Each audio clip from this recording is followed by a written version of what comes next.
Hello, c'est HR, votre chroniqueur. Alors si vous aimez l'ASF comme moi, j'ai le film qu'il vous faut sur Prime Video. Il s'agit du film Elevation. Avant d'aller plus loin, n'oubliez pas, si vous n'êtes pas abonné, pensez à le faire. Pensez à la petite cloche pour les notifs. Et surtout, n'hésitez surtout pas à commenter la vidéo. Let's go! We're in this together. A lot more of us are gonna die. Go, go, go!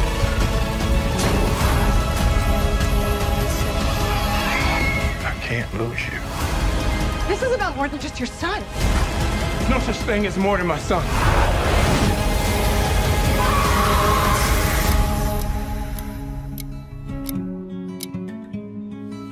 Alors ce film, Elevation, réalisé par Josh Donaldson, est un film science-fiction post-apocalyptique, associé au même registre que les opus de la saga Sans un bruit. D'ailleurs, des producteurs de cette saga ont participé à la production d'Elevation. Le concept de base est similaire. Nous avons la population qui a été massacrée par des créatures qui semblent totalement indestructibles. Mais outre le fait de ce postulat, l'histoire est innovante et surtout, elle tient en haleine du début jusqu'à la fin. D'ailleurs, la voici.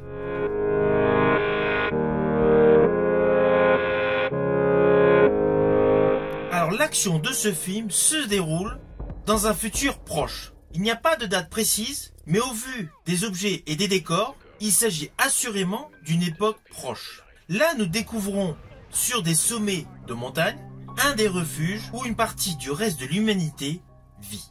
Car les créatures ont anéanti 95% de l'humanité il y a 3 ans. Ceci dit, ils tuent les humains vivant en dessous d'une altitude de 2500 mètres. Ainsi, au cœur de ce petit village escarpé en sommet, nous découvrons le personnage Will, interprété par Anthony Mackie. Homme qui a perdu sa femme et qui n'a de cesse de se préoccuper de la santé de son fils, qui a besoin malheureusement de filtres pour les besoins d'une machine lui permettant de respirer. De ce fait, le personnage Will part à la recherche de nouveaux filtres pour son fils. Il se fait accompagner par la scientifique Nina, interprétée par Morena Baccarin, et une jeune fille badass, Cathy, interprétée par Maddie Hasson.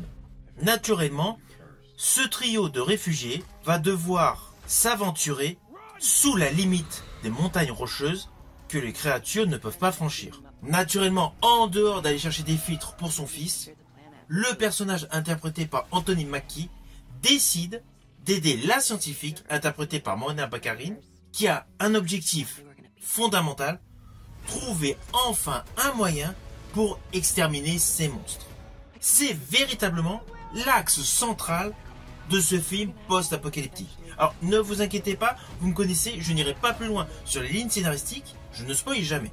Mais sachez essentiellement que ce film a certes une histoire assez simpliste, mais elle tient en haleine et elle est brillamment interprétée. Alors oui, comme dans la saga des Sans un bruit, il y a pas mal de moments où l'ambiance intimiste est en exergue. Mais cela colle parfaitement au récit. Le budget est beaucoup plus léger que pour chacun des opus de la saga Sans un bruit. Mais c'est habilement mené. Le réalisateur a doté son film de plusieurs trouvailles qui permettent de ne pas trop faire attention que le budget n'est pas si énorme que ça. Et franchement, à la caméra, ça ne se voit pas. Sauf évidemment, si vous vous concentrez sur chaque plan séquence. Par exemple, il y a un moment, assez logique, que le personnage interprété par Anthony Mackie est poursuivi par un monstre. Naturellement, la caméra fait un focus sur lui. On le voit courir dans tous les sens, il grimpe la colline à tout berzingue, mais le monstre est majoritairement subjectif. Cela accroît l'effet de frisson, l'effet de peur, et cela permet essentiellement de gérer un budget qui a été limité. Ceci dit, toutes les trouvailles pour camoufler cet effet de budget qui a été limité, c'est parfaitement mis en œuvre. Et perso, j'ai aimé les effets à l'ancienne, genre les perforations à travers les murs. Ce sont des effets certes à l'ancienne, mais moi, j'ai aimé. Eventually. De manière disséminée dans le film, vous allez avoir certaines séquences d'action où justement les monstres sont en exergue. Elles ne blâment pas le film à la manière jadis d'un Verhoeven avec Starship Trooper, mais elles sont bien calibrées et bien ajustées. Ce film met davantage en avant le côté psychologique et émotionnel de la crainte de croiser ces monstres. Surtout que le casting qui compose ce film ont des personnages qui ne tombent pas dans la caricature. Les personnages sont cohérents, les personnages sont touchants. Anthony Mackie est excellent. Alors, outre le fait de son rôle de Falcon et de prochainement dans le Marvel Captain America Brave New World, moi je l'avais aimé dans un film SF qui était plus intimiste, synchronique aux côtés de Jamie Dornan. Avec lui, dans sa recherche des filtres, nous retrouvons la scientifique interprétée par Morena Baccarin, connue également de l'univers Marvel par le biais de Deadpool, mais mes compositions préférées avec cette actrice appartiennent au registre de la série. Il y a eu le remake de la série V, mais principalement, là où je l'avais découvert, c'était dans la série Homeland. De ce fait, ce duo d'acteurs qui portent totalement ce film ont une longue carrière derrière eux, tant pour la télé, tant pour le cinéma. De ce fait, leur style de jeu s'est largement développé au cours de la dernière décennie. Ce sont des acteurs confirmés et leur interprétation, les émotions qu'ils dégagent dans ce film sont en totale adéquation avec ce film SF. Globalement, les jeux des acteurs sont bons, les paysages sont magnifiques et les effets spéciaux sont bien foutus. C'est un film distrayant. Run!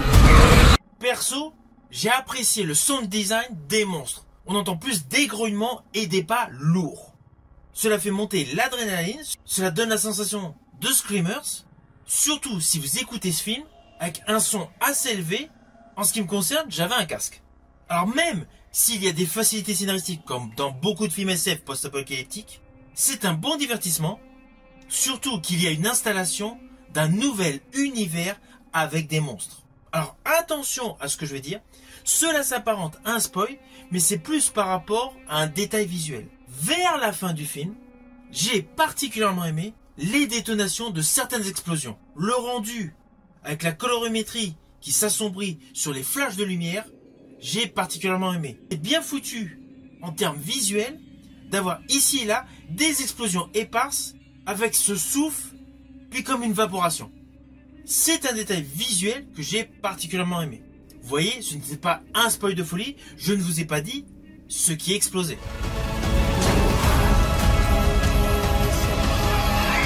I can't lose you. This is about more than just your son. No such thing as more than my son.